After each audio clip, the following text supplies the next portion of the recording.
नमस्कार बंधु, स्वागत आपनको मोर या गोटे नुआ अध्याय। तो आम पूर्व अध्याय जानी उत्तम चर्चा। आज आम ये अध्याय जानिबा किपरि घर। तो चलतु बंधु, डेरी नक आम आरंभ करवा। जार ना किपरि घर। घर पांच सात पराणी थाई, जणे लगी जेबे घर भाजई, तेबे से जनकु त्याग करिब, तेसे से घर निश्चय रहिब। घर को लगी ग्राम भाजुथिले, से घर को त्याग करिब भले।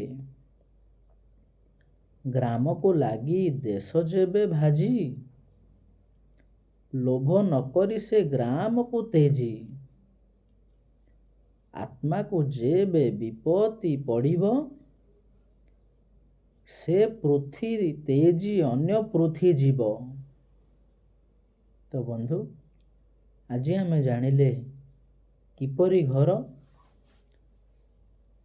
आज पाई एतिकी। आमे आगामी वीडियो रे जानिबा किपरि लाज। तो से पर्यंत आपण समस्त को नमस्कार।